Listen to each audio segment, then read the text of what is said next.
लेकिन आज हुआ जो कुछ सिर्फ तकलीफ पहुंचाई बल्कि शॉकिंग था। इसी बीच एक बड़ी खबर है पाकिस्तान के कराची से, जहां गुलशन ए इकबाल इलाके में जोरदार धमाका हुआ। धमकियां दे रहा है कि अब भारत ने कोई हरकत की तो हम कलकत्ता से स्टार्ट करेंगे। अल्हम्दुलिल्लाह हम एटमी ताकत है और वो वजीर दिफा जो हमारे भांड वजीर दिफा है कल आके हमें भारत की जंग का वो बता रहे हैं। अल्हम्दुलिल्लाह हम मुंह तोड़ जवाब देंगे। अरे पहले भी मुंह तोड़ जवाब दिया था, हमें पता ही नहीं है दिया था कि नहीं दिया था मुंह तोड़ जवाब। और रिवेंज लेंगे।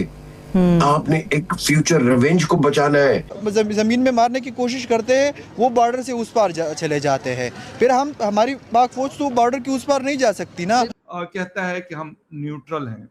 हालांकि ऐसी सिचुएशन में आप कैसे न्यूट्रल रह सकते हैं कि जब एक तरफ एक मुल्क को कहा जा रहा हो कि हम आपको सफायस्ती से मिटा देंगे, और मिटा रहे, मतलब सिर्फ कह नहीं रहे, कर भी। और भारत अफगानिस्तान के रास्ते पाकिस्तान पर हमला आवर हो चुका है।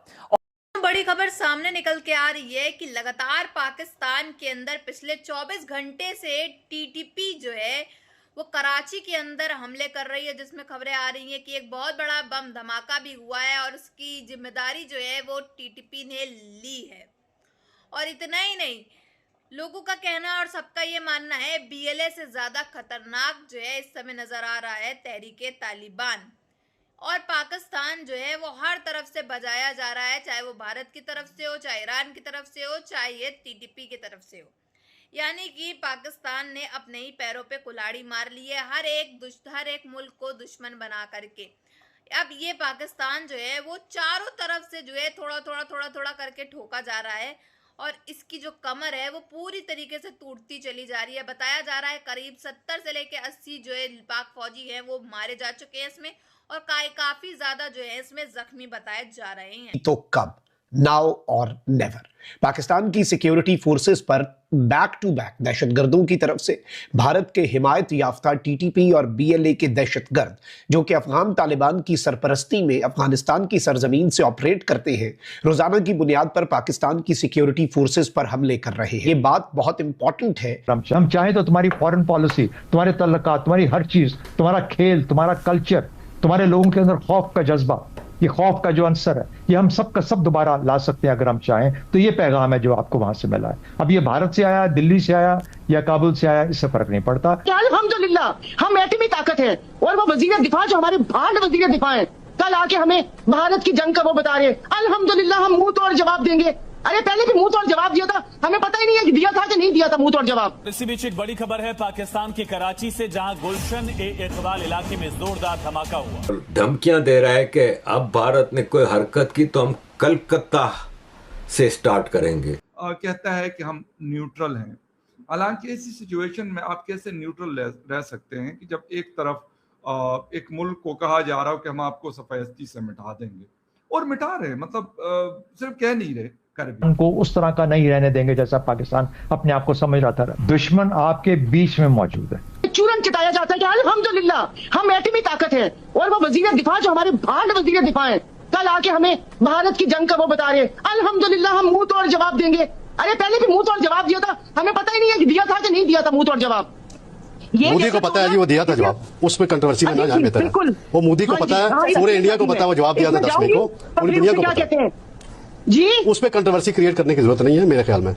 10 मई को ठीक ठाक जवाब दिया था और मोदी की चीखें भी निकली है। जब आप नवाज शरीफ के लिए ऐसे करके स्क्रीन पर आ जाते हैं तो मेरी भी मर्जी कि मैं जो मर्जी बोलूं। और इसमें कोई दो राय नहीं है कि पाकिस्तान एक वक्त के अंदर 3 जंगों से नबर्द आजमा है, एक भारत, दूसरा अफगानिस्तान और तीसरा इनकी प्रॉक्सी टीटीपी। उसने तो न सिर्फ दिल दहलाया बल्कि तकलीफ पहुंचाई, न सिर्फ तकलीफ पहुंचाई बल्कि शॉकिंग था। नागरिकान, पाकिस्तान और अफगानिस्तान की जंग एक खतरनाक शक्ल इख्तियार कर चुकी है। यूनिवर्सिटीज को निशाना बनाया गया है ईरान के अंदर, जो मेरे ख्याल में अजीब किस्म की जंग है कि आप जो पब्लिक जगह हैं या यूनिवर्सिटीज़ हैं, स्कूल्स हैं, पहला मनाब में स्कूल हिट किया अमेरिका ने, 170 छोटी बच्चियां जो हैं वो अपनी जानों से हाथ धो बैठी। और रिवेंज लेंगे। आपने एक फ्यूचर रिवेंज को बचाना है। जमीन में मारने की कोशिश करते हैं, वो बॉर्डर से उस पार चले जाते हैं। फिर हमारी पाक फौज तो बॉर्डर की उस पार नहीं जा सकती ना। वहाँ पे अफगानिस्तान ने जो टीटीपी है उनको एक सेफ जोन प्रोवाइड कर रखा है ना। वो कहते हैं ना दुश्मन का दुश्मन दोस्त होता है। तो वो हमारा कौन सा दोस्त है? वो जहाँ पे उनको मौका मिल रहा है पाकिस्तान को वो गिराएगा ही। वो बड़े खौफनाक बयान दे रहे हैं। उनमें एक बयान ये है कि पाकिस्तान एक दिन की मार है और किसी आम आदमी ने ये बयान नहीं दिया। तो हमें, और आपको पता है कि वो अपना राजस्थान के बॉर्डर के ऊपर पूरी एक्सरसाइज कर रहे हैं। हम चाइनीज फॉरेन मिनिस्टर को लेके काबुल गए, ईरान के साथ इंगेज किया, तुर्की के साथ, यूएई, इवन सबसे पहले यूएई के साथ किया, कतर के साथ किया, सऊदी अरब के साथ किया। लेकिन अफगान तालिबान वो एक ही चीज है, वो बंद कमरों में मानते हैं कि हम ये टीटीपी के और दहशतगर्दों को पाक अफगान बॉर्डर से हटा के दूसरी साइड पे ले जाते हैं। इनके उन्होंने घर भी बनाए, सारा कुछ किया, लेकिन जब वो चले जाते हैं तो फिर वो वहीं पे आ जाते हैं। हमें वापस इंटरनेशनल कम्युनिटी, वेस्टर्न वर्ल्ड के पास जाना चाहिए, अमेरिका के पास जाना चाहिए और इस चीज को हाईलाइट करना चाहिए कि इनकी लीडरशिप को दोबारा सैंक्शन किया जाए। और वो ये कहता है कि यार आप मतलब अपने आप को बचाओ भी ना। मुझे नहीं पता कि किस किस्म का सबर का मतलब कहा जा रहा है, आई डोंट नो दैट। दूसरी तरफ कुछ लोगों को पाकिस्तानी मार्केट्स में छोड़ा गया कुछ अरसे से, वो एक प्रोपेगेंडा कर रहे हैं कि जी देखें अगर जिसको ईरान से बड़ा लगाव है तो वो ईरान चला जाए। यहाँ तक कि इश्ताल अंगेजियों के बावजूद अब तक तहम्मुल और मोहतात रवैये का मुजाहिरा किया है। सऊदी अरब के इस रवैये से सालसी और सफारती हल की राह हमवार हुई है। ISPR कहता है कि कोर कमांडर्स का कहना था कि सऊदी अरब पर हमले गैर जरूरी कशीदगी हैं। इस नोयत के हमले और बिलाजवाज जारियतें जारी पुरअमन कोशिशों और साजगार माहौल को संगीन तरीके से मुतासिर करती है। अच्छा, ISPR के मुताबिक चीफ ऑफ डिफेंस फोर्सेस ने मुसल्लह अफवाज की गैर मुतसलसल पेशेवराना महारत को सराहा। आर्मी चीफ ने ऑपरेशनल कारकर्दगी और दिफा वतन के लिए पायदार इंटेलिजेंस की बुनियाद पर इंसदादी दहशतगर्दी की कार्रवाइयों के लिए साबित कदमी को सराहा। Field marshal general Asim Munir ने कहा कि हुकूमत मुसल्लह अफवाज अवाम के ताउन और हम आहंगी से पाकिस्तान इस्तेहकाम की जानिब गामजन है। पाकिस्तान माशी इस्तेहकाम को मजबूत इलाकाई व आलमी सतह पर अपनी हैसियत बेहतर बनाने की जानिब गामजन।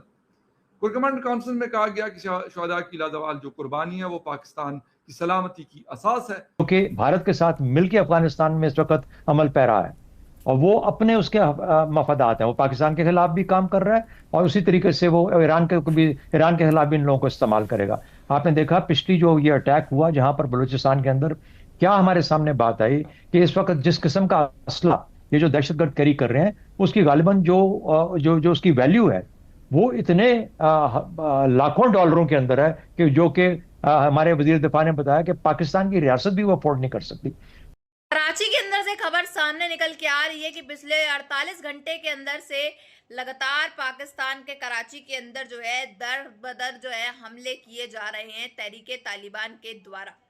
यानी कि BLA से ज्यादा खतरनाक जो है इस समय तहरीके तालिबान वाले हैं, जो कि पाकिस्तान के अंदर लगातार हमले करते चले जा रहे हैं। इसमें बताया जा रहा है करीब 70 से लेकर 80 पाक फौजी जो है वो मारे जा चुके हैं। एक बहुत बड़ा धमाका हुआ है जिसमें कई पाक फौजी जो मारे भी जा चुके हैं और साथ ही साथ कुछ ज्यादा जख्मी भी बताए जा रहे हैं। और अब ये खबर जो है ये काफी ज्यादा वायरल भी हो रही है सोशल मीडिया के माध्यम से, और पाकिस्तानी चैनल्स में इस खबर की जो है सूरत हाल है अभी तक दिखाई नहीं गई है, क्योंकि सब जानते हैं कि पाकिस्तान जो है वो ये दिखाना नहीं चाहता है कि पाकिस्तान के अंदर आखिर चल क्या रहा है, कौन पाकिस्तान को ठोकता चला जा रहा है। क्योंकि इस समय जो युद्ध चल रहा है वो ईरान और अमेरिका का चल रहा है और उस बीच में पाकिस्तान जो है वो कूदता हुआ नजर आ रहा है कि हम जो है ये वॉर रुकवाएंगे। भले ही वो अमेरिका की तरफ से लात खा रहा हो, जूते खा रहा हो, ईरान की तरफ से जूते खा रहा हो और ईरान उस पर हमला कर रहा हो और पाकिस्तान जो है उसको अमेरिका जो है उसको कठपुतली के तरीके नचाता फिर रहा। और इनको तीसरी तरफ से जो है वो अपने पाकिस्तान को भारत से भी पंगा लेना है, यानी कि भारत को चेतावनियां भी देनी है, भारत को धमकी भी देनी है, क्योंकि इनको दिखाना है ना अपनी पाकिस्तान की आवाम को कि हम भी किसी से कम नहीं है। देखो हमारे पास इतना खतरा जो है मंडरा रहा है, उसके बाद भी जो है हम भारत से पंगे लेते चले जा रहे हैं। यानी कि अब पाकिस्तान जो है वो बड़े ही बुरी तरीके से चारों तरफ से फंसता हुआ नजर आ रहा है और पाकिस्तान के पास जो है बचाने के लिए कोई भी इनका अरब मुल्क तक नहीं है, क्योंकि हर एक अरब मुल्क जो है वो पैसे मांग रहा है अपने। ये भी खबरें अभी आ रही हैं लगातार 3-4 दिन से कि कैसे यूएई, सऊदी अरब, कतर सब ने जो है इनसे पैसे मांग लिए, यहाँ तक कि चीन ने भी इनका साथ देना जो है वो पूरी तरीके से छोड़ दिया है। तो अब आखिर पाकिस्तान करेगा तो क्या करेगा? आपकी क्या राय है कमेंट बॉक्स में जरूर बताइएगा।